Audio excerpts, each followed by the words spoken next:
je parle beaucoup de l'immense importance d'avoir une vitamine D3 à un bon niveau. Un bon niveau, ça veut dire, moi je l'estime que c'est au-dessus de 60-70 microgrammes par décilitre. Je ne me souviens plus d'exactement du... Mais en tout cas, 70, c'est pour moi le chiffre optimal. 50, ça me paraît un peu juste. Beaucoup de gens sont entre 10, 20 ou 30. L'importance de la vitamine D3 à ce niveau-là est primordiale pour la santé, pour avoir un poids optimal et pour avoir une énergie optimale, avoir la pêche et avoir une vie beaucoup plus saine. La vitamine D3 a tellement d'influence sur beaucoup d'autres facteurs que aujourd'hui, je ne vais pas vous parler de soleil, je ne vais pas vous parler de supplémentation de vitamine D3, je vais vous parler de l'alimentation qui va favoriser l'augmentation de la vitamine D3. Restez bien jusqu'au bout parce qu'il y en a certains que vous ne savez peut-être pas.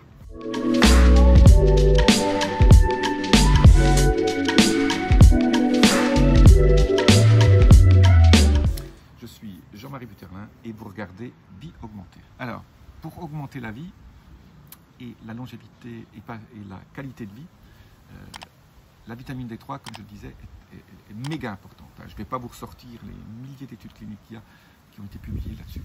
Et donc, alors, la façon simple, c'est d'aller bien sûr au soleil ou de prendre des suppléments.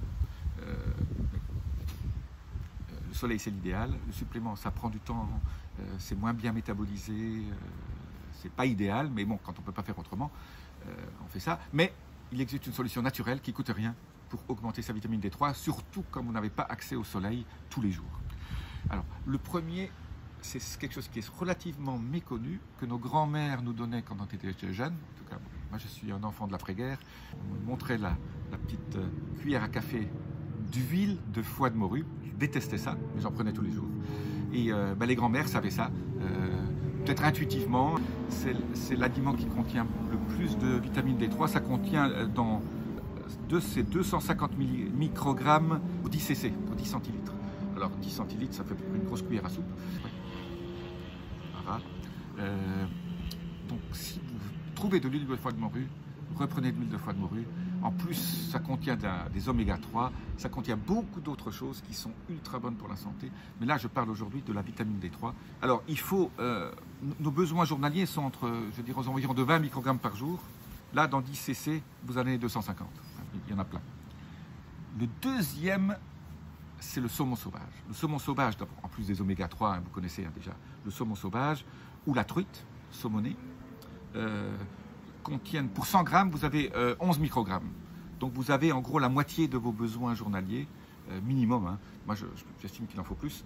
Mais donc, saumon sauvage, c'est le deuxième élément, le deuxième aliment qui contient le plus de vitamine D3. Donc, saumon sauvage, en plus des oméga 3. Donc, ce que je vous dis là, ça contient de la D3, mais ça contient beaucoup d'autres éléments. Donc, favorisez, mettez ça à vos menus ou l'huile de foie de morue. Bon, vous pouvez aussi l'utiliser en mettant dans vos salades, mais bon, ça va sentir un peu le poisson, pas toujours top.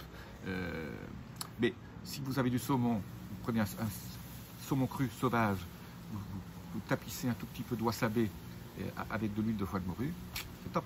Voilà, là vous avez les deux.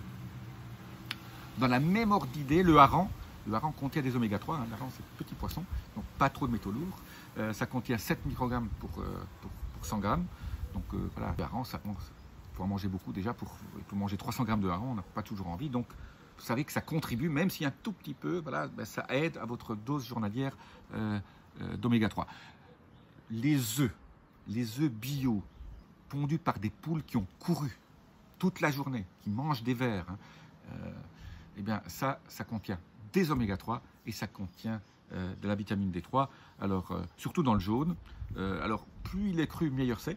Donc, quand vous le faites cuire, faites en sorte que le jaune ne durcisse pas, que le jaune reste bien liquide. Ou quand vous le faites à la coque, faites-le en sorte que le jaune reste bien liquide, que c'est juste le blanc qui se fige. 100 grammes, ça contient 1,5 microgrammes. Donc voilà, c'est déjà beaucoup moins que le hareng, le saumon ou l'huile de foie de morue. Après, il y a tout ce qui est lait, surtout le lait de chèvre, le lait de brebis. Ça contient pas mal de vitamine D3, là toujours un peu moins, hein, aux environs de 2 microgrammes par 100 ml. Alors après, il y a quelque chose que vous aimez ou vous aimez peut-être pas, c'est le foie de veau, ou tout ce qui est foie, même foie de poulet, foie de lapin, si vous aimez ça, Ça contient beaucoup de bons nutriments, ça contient beaucoup de minéraux et beaucoup de vitamines. Mais surtout, au niveau des 3, ça contient aussi environ 2 microgrammes pour 100 grammes. Donc ça aide aussi à vous donner de la vitamine D3. Le dernier, c'est les champignons. Donc moi, je suis un fan des champignons pour beaucoup de raisons, surtout du reishi et le shiitake. Shiitake et reishi, ça c'est mes deux favoris. Ça contient beaucoup de nutriments, mais surtout au niveau des 3, ça contient 1,1 microgramme par 100 grammes. Donc sachez que quand vous mangez des champignons, vous favorisez votre montée en vitamine D. Et c'est de la vitamine D3 aussi beaucoup plus assimilable que la vitamine D3 synthétique. Et elle se transforme donc en 25, une chimique compliquée, par le foie. Et c'est ça qui, dans votre sang, va être amené aux organes pour faire toutes les réactions chimiques nécessaires liées à la vitamine D3. La vitamine D3, c'est essentiel à votre santé.